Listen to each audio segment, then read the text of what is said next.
Good morning students. इस वाले video में हम ये वाला क्वेश्चन करने वाले हैं जो कि मेरा सीक्वेंस एंड सीरीज से है। तो सबसे पहले आप वीडियो को पॉज करके इस क्वेश्चन को अच्छे से ट्राई कीजिए और अपना आंसर कमेंट कीजिए। आओ तो हम स्टार्ट करते हैं। तो क्वेश्चन में हमसे बोला है for positive integer N N denotes the minimum value of the sum this. ठीक है, where a1 a2 an are positive real numbers whose sum is 17 if there exists a unique positive integer n for which Sn is also an integer, then हमें n/2 की value find करनी है। ठीक है, तो ये जो सम गिवन है इसे मैं a लेट कर लेता हूँ और थोड़ा ऑब्जर्व करता हूँ कि ये सम हमारा कैसे आ रहा है। ठीक है, तो मैं इसको एक्सपेंड करता हूँ। जब मैं k इक्वल्स टू 1 रखूँगा तो ये बनेगा अपना 2 इंटू 1 माइनस 1, तो ये 1 ही बच जाएगा। तो 1 स्क्वायर प्लस a1 स्क्वायर। ठीक है, जब मैं k इक्वल्स टू 2 रखूँगा तो ये बनेगा अपना 3 square plus a2 square, plus जब मैं 3 रखूँगा तो ये बनेगा 5 स्क्वायर प्लस a3 स्क्वायर, और ये चलता जाएगा। जब मैं n रखूँगा तो ये बनेगा 2n-1 whole square plus an square. इसकी वैल्यू हमें मिनिमम करनी है। अब अगर मैं इसको ज्योमेट्रिकली देखना चाहूँ तो ये किस तरह से दिखेगा। ये एक राइट एंगल ट्राइंगल की दो साइड हैं और ये जो पूरा रूट के अंदर जो क्वांटिटी शो हो रही है ये उसके हाइपोटेनस को शो कर रही है। लेट्स से कि मैं इस तरह से कहना चाह रहा हूँ कि ये साइड मेरी अगर a1 है और ये 1 है तो ये root of 1 square plus a1 square हो जाएगी।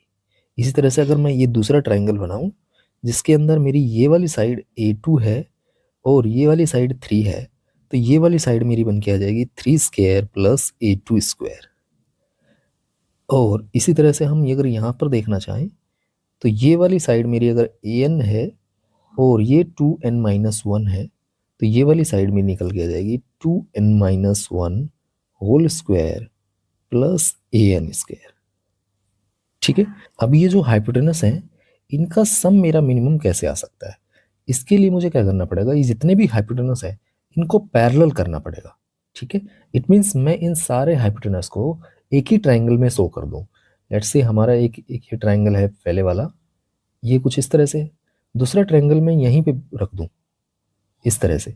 एंड इसी तरह से हम अगर आगे रखते जाएं, ये मेरा nth ट्राइंगल कुछ इस तरह से रखा जाए तो ये जो बड़ा ट्राइंगल बनेगा एक, इसके अंदर ये सारे हाइपोटेनस ये क्या हो गए, मेरे पैरेलल हो गए।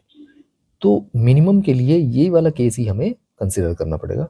ये a1 हो गई, ये वाली साइड a2, ये वाली साइड an, तो ये टोटल जो साइड है यहाँ से लेके यहाँ तक ये a1 plus a2 up to an हो गई। एंड ये वाली साइड मैंने a1 लेट की थी, ये 3 है, ये 2n-1, ये जो टोटल साइड है ये मेरी 1 से लेके 3 अप टू 2n-1 हो गया। ठीक है, तो जो हाइपोटेनस आएगा हमारा ये मिनिमम हो जाएगा। तो ये मिनिमम जो है उसको हम Sn से शो कर रहे हैं। तो Sn की वैल्यू मेरी क्या हो जाएगी, root of this square plus this square. It means 1 plus 3 plus up to 2n-1। ठीक है, और इस पूरे का होल स्क्वायर प्लस यहाँ पर आएगा मेरा a1 plus a2 up to an का होल स्क्वायर। ठीक है, इसको अगर मैं आगे सॉल्व करूं तो ये है मेरा sum of odd numbers, n odd numbers. तो इनका जो सम आता है मेरा n स्क्वायर के इक्वल आता है और इसकी पावर 2 ऑलरेडी लगी हुई है। एंड ये जो सम है a1 plus a2 up to an ये हमें गिवन है कितना है, 17 है। तो मैं यहाँ पर ये 17 रख देता हूँ। तो ये आगे बनेगा अपना root of n raise to the power 4 plus 289। ठीक है, ये मेरे Sn की वैल्यू हो गई। अब हमें क्या करना है, Sn को इंटीजर बनाना है और उसके लिए n की वैल्यू फाइंड करनी है। तो मैं इसे आगे लिख लेता हूँ और सॉल्व करता हूँ। तो पीछे हमारे Sn की वैल्यू आ गई थी root of n raise to the power 4 plus 289।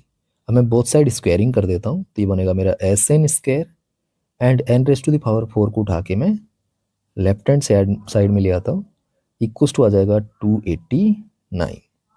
आगे मैं इसके फैक्टर कर देता हूँ, तो ये बनेगा मेरा S N plus N square into S N minus N square equals to 289 के जब फैक्टर करेंगे तो या तो आएगा मेरा 17 × 17 या फिर आएगा अपना 1 × 289 या फिर आएगा अपना 289 × 1। ये तीन ही केस पॉसिबल है।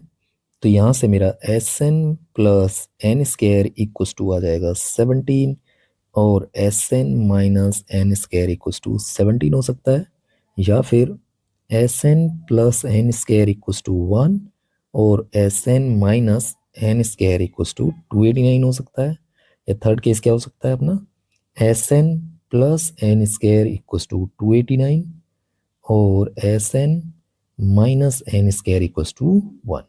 ठीक है, अब अगर मैं इसको सोल्व करूं, हमें एन स्क्वायर चाहिए, तो मैं फर्स्ट इक्वेशन में से सेकंड इक्वेशन को माइनस कर रहा हूं, तो ये माइनस, ये प्लस और ये माइनस, तो यहाँ से मेरे ट्वाइस ऑफ एन स्क्वायर की वैल्यू आ जाएगी 0, तो एन की वैल्यू हो जाएगी 0।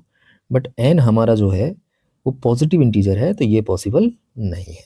ठीक है, यहाँ पर भी मैं सेम काम करता हूँ, इसमें से भी फर्स्ट वाले इक्वेशन में से सेकंड वाले को माइनस कर देता हूँ, तो ये माइनस, ये प्लस और ये माइनस, यहाँ भी ये कैंसिल हो जाएगा और ये आ जाएगा मेरा twice of N square equals to minus के 288। ठीक है, जो कि पॉसिबल नहीं है क्योंकि एन स्क्वायर की वैल्यू नेगेटिव आ रही है।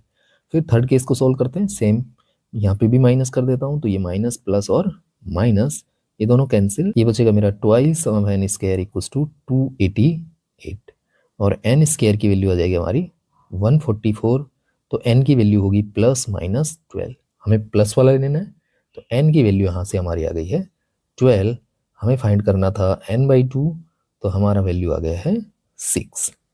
ठीक है, तो इस क्वेश्चन का जो राइट आंसर है हमारा वो 6 आ गया है। तो ये अपने आप में एक अच्छा क्वेश्चन है और यूनिक क्वेश्चन है, जिसके अंदर हमने इस समेशन को ज्योमेट्री की हेल्प से मिनिमाइज किया है।